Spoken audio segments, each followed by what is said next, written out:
कैसे आप सब लोग। आई होप आप लोग बढ़िया हो। मैं केआर सैनी केआर एजुकेशन का स्वागत करता हूं। दोस्तों 8वें वेतन आयोग को लेकर बड़ी अपडेट निकल के आ रही है। जी हाँ दोस्तों, होता क्या है कि जैसे कि कमेटी को भी 18 महीने का समय दिया हुआ है कि 18 महीने में आपको रिपोर्ट प्रस्तुत करनी है। रंजना प्रकाश देसाई जी ही जो है इनका अध्यक्ष बनाया गया है। तो ऐसे में इस टाइम पीरियड के अंदर जो अलग अलग संस्थाएं हैं, अलग अलग डिपार्टमेंट की, वो अपने अपने यहाँ पे प्रपोजल सौंपेंगे कि हमारे कर्मचारियों के लिए ये सब चीज़ें लागू होनी चाहिए। तो देखिए 8वें वेतन आयोग के रिगार्डिंग यहाँ पे फाइनल प्रपोजल दे दिया है एफएनपीओ ने। इसके अंदर बहुत ही शानदार तरीके से, बेहद सही सटीक ढंग से जो है काफ़ी अच्छी अच्छी डिमांड्स की गई है। जिसमें फिटमेंट फैक्टर 3 की बात की जा रही है, वार्षिक वेतन वृद्धि 5% और न्यूनतम वेतन अगर फिटमेंट फैक्टर 3 रहेगा तो 54,000 रुपये आपका न्यूनतम वेतन यहाँ पे मिलने वाला होगा। और इसकी डिमांड जो है पुरजोर तरीके से यहाँ पे चल रही है। तो देख लेते हैं लेटर में क्या कुछ लिखा हुआ है। अब देखिए दोस्तों, स्क्रीन पे आप एक federation of national postal organisation का एक लेटर देख पा रहे होंगे जो कि 7/1/2026 का है। ये लेटर का नंबर है। सब्जेक्ट इसका है memorandum for at the central pay commission committee from NCJCM regard.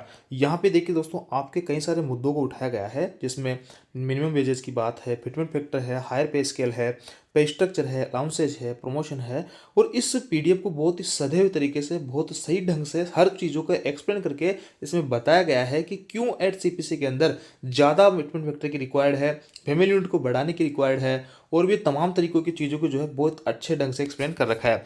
यहाँ पे आपकी जो डेली यूजेस की चीज़ें हैं उनका बताया हुआ कि पिछले पे कमीशनों में कितना यहाँ पे जो है महंगाई थी और अभी कितनी महंगाई बढ़ गई है, उसके अकॉर्डिंग कितना यहाँ पे वेजेस वगैरह बढ़ना चाहिए, न्यूनतम सैलरी कितनी होनी चाहिए। फिटमेंट फैक्टर की न्यूनतम, इनका कहना है कि न्यूनतम जो है 3 से कम नहीं होना चाहिए। अगर 3 फिटमेंट फैक्टर आपका होता है तो न्यूनतम सैलरी आपकी 54,000 पहुँच जाएगी और आपका जो है टीए वगैरह है पे कमीशन के अंदर जीरो हो जाता है।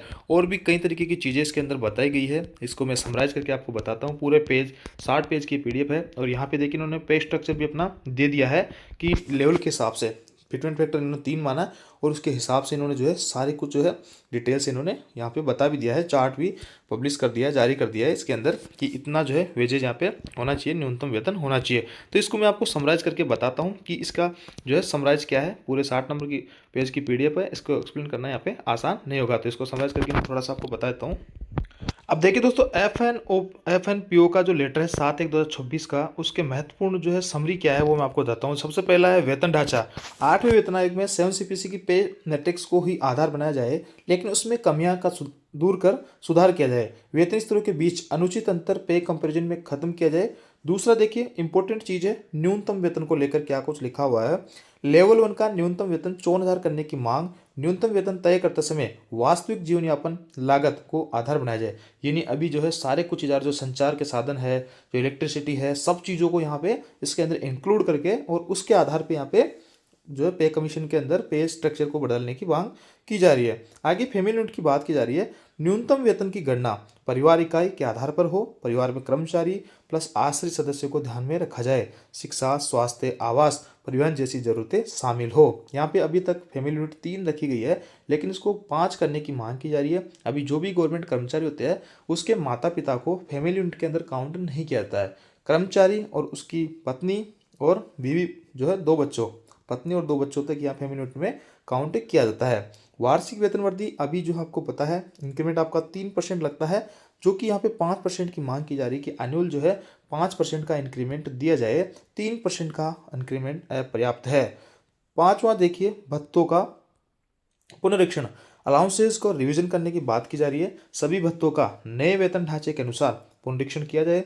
एचआरए, टीए और अन्य अलाउंसेस को महंगाई व जमीनी हकीकत के अनुसार बढ़ाया जाए। अलाउंसेस को वेतन से अलग रखकर वेतन संरचना से जोड़ा जाए। और इस पीडीएफ के अंदर यह भी आपको मिल जाएगा कि जो एचआरए हैं, टीपी हैं, जैसा कि दोस्तों आप सभी लोगों को पता है पिछला जो पे कमीशन था उसके अंदर एरियर आपका बेसिक का एरियर, डीए वगैरह का एरियर मिल गया था, लेकिन एचआरए और टीए का एरियर नहीं मिला था। तो ऐसे में जितना वेतन आयोग डिले होता है इंप्लीमेंट होने में, उतने टाइम पीरियड का आपको एचआरए और टीए इस बार भी आपको नहीं मिलने वाला। और भी कुछ भत्ते हैं जो कि आपको एरियर जिनका नहीं मिलता। तो ऐसे में जितना पे कमीशन डिले होगा उतना ही आपको नुकसान यहाँ पे रहने वाला होगा। तो उसकी बात भी यहाँ पे की जा रही है कि भत्ते जो है उनको यहाँ पे एरियर उनका दिया जाए, पिछले पे कमीशन की तरह उसको नहीं रखा जाए। इसके अलावा दोस्तों यहाँ पे वेतन के निर्धारण के सिद्धांत है उनके बारे में बात की गई है। वेतन ढांचा में सरल, पारदर्शी, न्यायसंगत हो। पूरे सेवा काल में वार्षिक आर्थिक प्रगति दिखनी चाहिए। वेतन और सम्मान के बीच संतुलन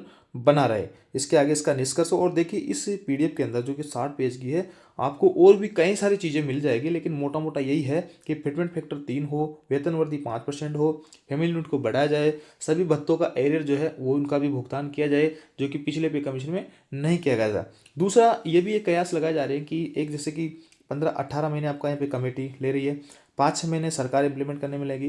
तो ऐसे में जिनकी पेमेंट अभी 8 लाख के आसपास बन रही होगी और 4-5 लाख उनका एरियर बन जाएगा, तो जिस साल उनका एरियर आएगा तो उनकी जो सैलरी है वो 12 लाख से क्रॉस कर जाएगी। और 12 लाख से क्रॉस कर जाएगी तो आपका जो इनकम टैक्स यहाँ पे 30% की रेंज में आप आ जाओगे, और 12 लाख में से आपका 30% टैक्स के रूप में काट लिया जाएगा। तो ऐसे में आपको जो मोटा एरियर का जो सपना है कि हमारे का एरियर अभी 1 जनवरी 2026 से स्टार्ट हो गया है और मोटी अमाउंट एरियर के रूप में मिलेगी, तो दूसरी तरफ को इनकम टैक्स का भी यहाँ पे खतरा रहने वाला है। आगे देखिए एफएनपीओ चाहता है कि 8वां वेतन आयोग सिर्फ मामूली बढ़ोतरी न करे, परिवार आधारित न्यूनतम वेतन, संशोधित भत्ते, बेहतर वार्षिक वृद्धि, संतुलित पे मैट्रिक्स के जरिए कर्मचारियों को सम्मानजनक जीवन और सुरक्षित भविष्य दे। बहुत अच्छे तरीके से, बहुत सही ढंग से यहाँ पे सारी कुछ चीज़ें सिस्टमेटिक रूप से बताई गई है कि क्यों जो है यहाँ पे 8वें वेतन आयोग इंपॉर्टेंट है कर्मचारियों के लिए। इसके अंदर जो सैलरी वगैरह है, स्ट्रक्चर वगैरह है, वो यहाँ पे अच्छा खासा मिलना चाहिए।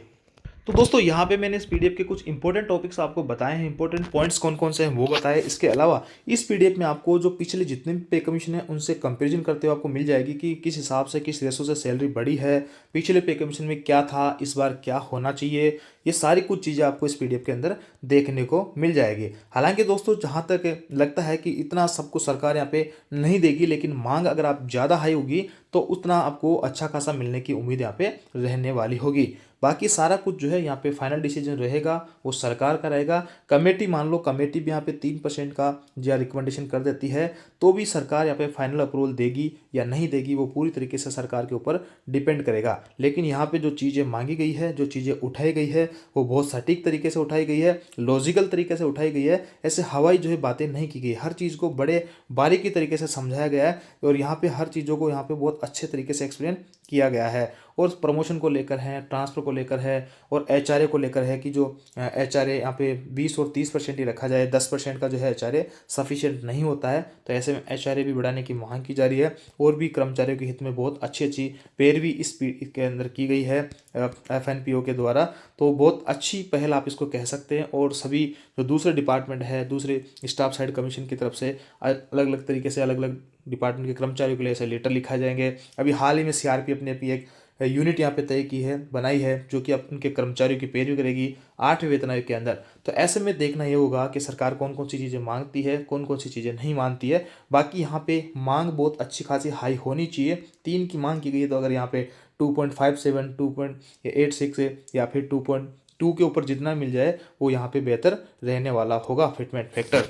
तो ये थी दोस्तों जानकारी। आई होप जानकारी आपको अच्छी लगी होगी। वीडियो आपको अच्छा लगी लाइक कीजिए, दोस्तों के साथ शेयर जरूर कीजिएगा। साथ ही दोस्तों आपको क्या कुछ लगता है कि कितना यहाँ पे फिटमेंट फैक्टर मिल सकता है, कितनी न्यूनतम वेतन हो सकती है, आप अपना कमेंट्स करके बता सकते हैं। अभी ये अपडेट निकल के आ रही थी पे कमीशन की रिगार्डिंग, तो आप सभी लोगों के साथ में साझा की। Thank you.